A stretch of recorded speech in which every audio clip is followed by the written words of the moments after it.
चुनाव के नतीजों के आने के बाद से ही समीकरण बदल गए हैं। आपको बता दें कि डोनाल्ड ट्रंप को अमेरिका का नया राष्ट्रपति चुन लिया गया है।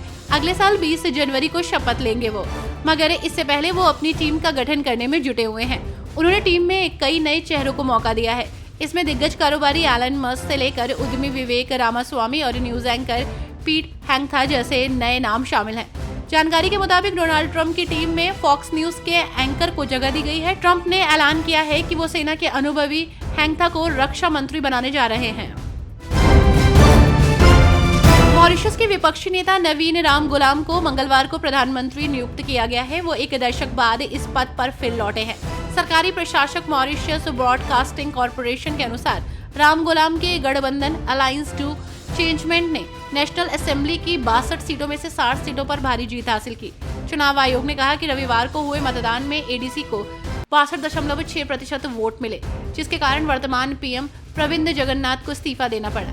रामगुलाम ने कहा कि उनका पहला काम देश की जासूसी प्रणाली खत्म करना होगा, ताकि लोग आजादी से बातचीत कर सके।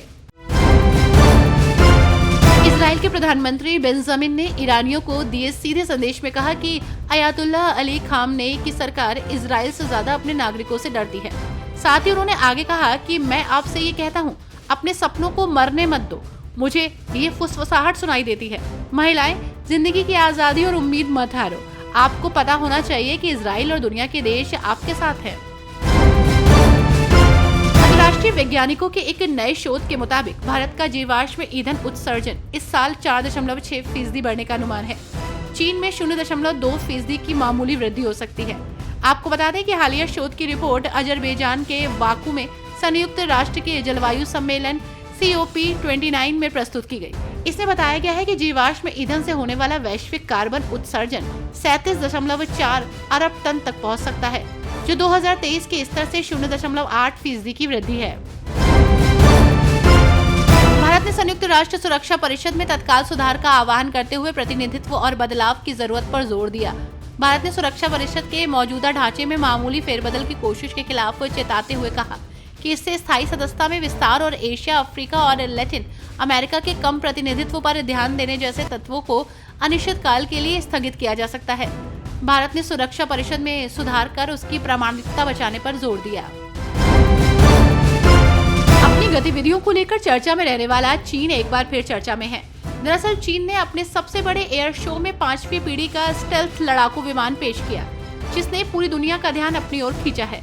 इस विमान को शेनयांग J-35 नाम दिया गया है। ये एक twin engine single seater supersonic विमान है। बीजिंग द्वारा विकसित किया गया ये दूसरा 5वीं पीढ़ी का स्टेल्थ लड़ाकू विमान है। इससे पहले J-20 पेश किया गया था।